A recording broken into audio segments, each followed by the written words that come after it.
Best friend and wife betrayed me and now she is telling me that they are trying to have a baby together. My heart is shattered. I guess I should call him my former best friend at this point, but it's hard to accept it's all gone just like that. You spend so many years with a person building a relationship, and one day it all turns to dust. I've known him since high school, 15 years ago. He was like a brother to me and like a son to my parents. When we were younger we were at each other's houses all the time. He was always coming with my family on trips and I did the same with his family. We've done so much together. He was the best man at my wedding and I would have been the best man at his wedding. Many trips and nights spent out together. Many times we helped each other. Many conversations about life, love and ourselves. He was always my go-to person in tight situations and when I needed advice. It's hard to say how much losing him hurts, because for whatever else he is, he was always there for me when I needed him and a solid source of advice. He was a true friend, until he wasn't. It may be as big of a blow to lose him as losing my wife. I've been married to my wife for almost 5 years, but we've been together for 7. I remember when we first met. Love at first sight. She was gorgeous and had these really piercing blue eyes and a really infectious laugh. We hit it off and to my surprise she accepted when I asked her out even though I felt like she was out of my league. I fell even more in love with her as we got to know each other. She had such a passion for life and helping people. She was so kind and gentle with everyone, just a really warm person, and that made me love her more. I loved being married to her, and I always felt our marriage was great, not even just good. I was not one of those husbands that let himself go. I took care of myself and ate well. I remembered all of our anniversaries and special dates. When she talked to me I listened and paid attention. I took an interest in her life genuinely because I loved her and it was important to me, but I also gave her space and avoided being too needy or clingy. I made sure to do my part around the house. I cleaned as much as she did. Our sex life was great, as far as I could tell. I did my best to love her and care for her the way a husband should and show her she was appreciated. I tried my best to keep dating her after we married. I can say without any doubt that I never took her for granted. I don't know what else I could have done. I have asked myself that over and over again, and I still don't know. I wonder if I did too much. Did she think I was too much of a pushover? Did she not respect me? I'm not saying our marriage was perfect. We did have arguments, but they were never major ones. The trouble started when my best friend broke up with his girlfriend. He was pretty upset about it and took it hard. I talked to him, but my wife asked me one day if I cared if she went out for a coffee with him to talk and give him a woman's view/opinion. I told her that was fine with me. She and my best friend were also friends. We'd done couples trips with my friend and his girlfriend and she'd also hung out with him tons because he was around me so much. I didn't think anything of it because their relationship never seemed inappropriate. I do remember him saying I was lucky and she was attractive when we first started dating and when I married her, but there were no inappropriate jokes or anything like that. My wife might have said he was handsome at some point, but that was it. I saw no red flags, and even after thinking about it more, I still don't see any.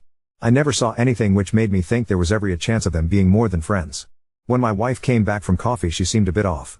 She was really angry with his ex and said that he deserved better. I remember telling her something like he's young and he'll mend in time, and she seemed very upset by this. She said that he needed time and that whatever girl ended up with him would be very lucky and his ex was a fool to leave him. I may be misremembering parts of that conversation, but that was the basic gist. She was very sparse on details and very vague, but it didn't seem weird to me at that time. It seemed like she was being protective the same way I would be protective of him as my friend. Her behavior started getting stranger after that night. She wasn't doing anything really overt or suspicious, but she was vague about what she was doing.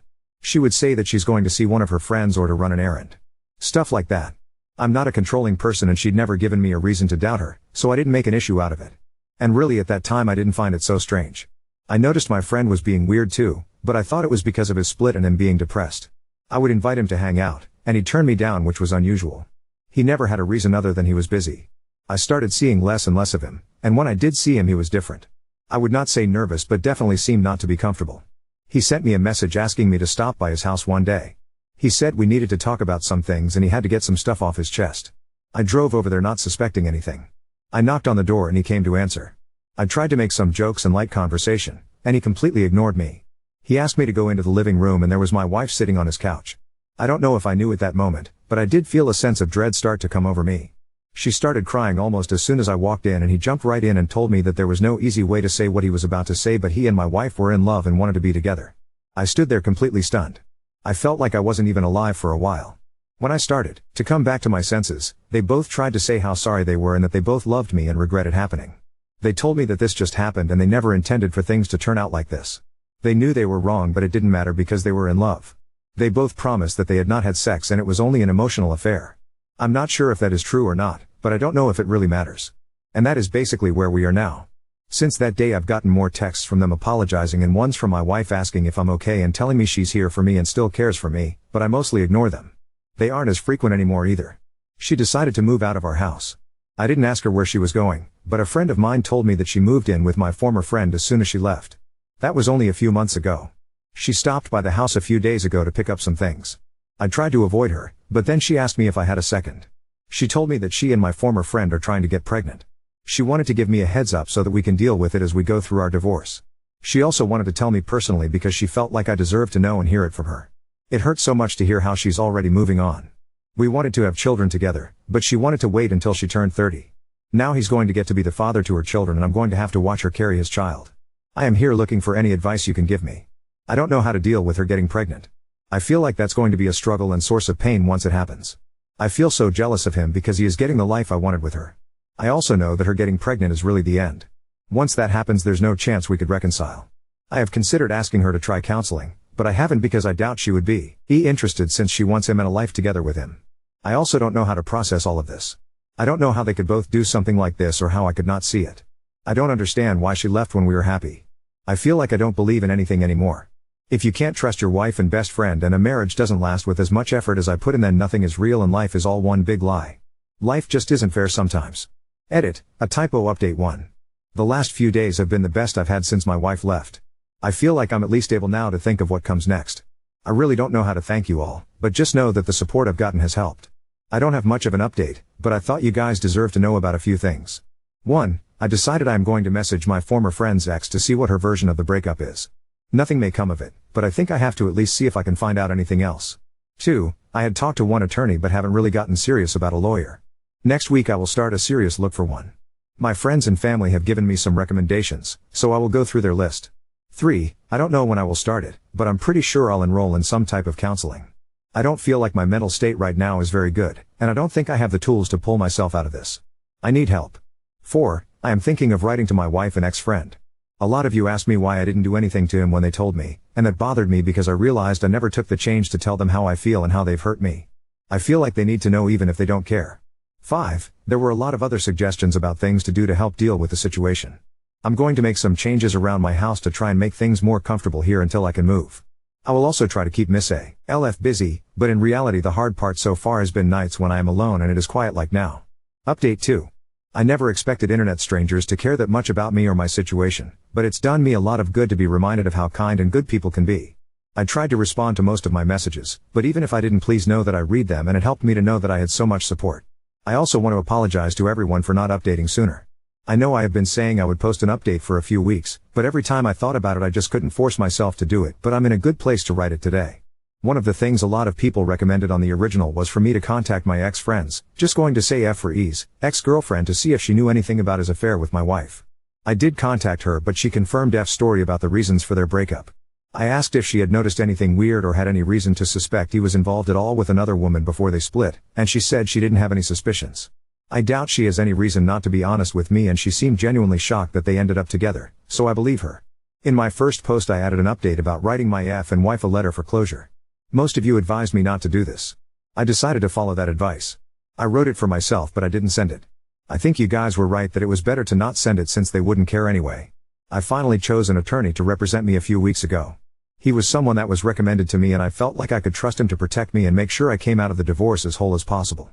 I officially filed for divorce last week. That was a hard day, but I knew it had to happen.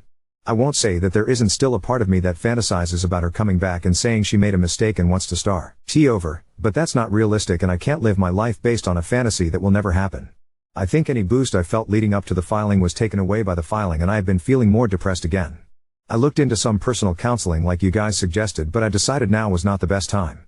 I recently started a new project at work and with some of the changes I've made in my life I've been staying busy, which helps. It will probably sound crazy to say this, but there is also a part of me that doesn't really want to feel better. I feel like this is how I should feel when my marriage is ending. About the alienation of affection suit. I decided not to pursue it. I know that most of you wanted me to do this, but my attorney told me that it wouldn't be easy and he couldn't guarantee anything. I just don't care about the money. Even if I had pursued it and won, it wouldn't have changed anything. And my main desire right now is to be done with this as soon as possible. I have decided to move away and start over once this is done, and I can't do that until my divorce wraps up. The only other interesting update I have is that after my wife got her papers she contacted me asking if we could meet and talk. I haven't responded and don't know if I will. I don't feel like I have anything left to say to her, and I don't think she has anything to tell me that I want to hear. As far as what I've been doing, I've been running more. I've done some reading. Tried yoga and some meditation. I like the yoga but the meditation not so much. Work has been much busier, which is good. I thought about learning French, but I probably will put that on hold for now. I have some other projects I started for my hobbies. Took fishing up again. Just really trying to stay busy so I don't have as much time alone where my mind is idle. As far as what changes I've made around the house, I got rid of a lot of trinkets and things that reminded me of my wife. I did end up getting a body pillow for my bed, and as dumb as that seems, it helped me relax more. I am still staying in the guest room, but I may move back into the master soon. It doesn't matter much at this point. I still am not sleeping well and don't think changing rooms would make a difference. That's about it. I have been reading a lot more about failed relationships and through some of the sites that were recommended to me. I watched one video on YouTube that has helped me reframe the way I thought about our relationship. I won't link it since I don't know if that is okay, but the short version is that the man giving the talk says that if the person you were with moves on quickly from you, then they weren't really your one. I try now to think about my wife that way. I thought she was my one, but she never really was if she could do all of this. He also made some really good points about memories and accepting when someone you cared about becomes a memory.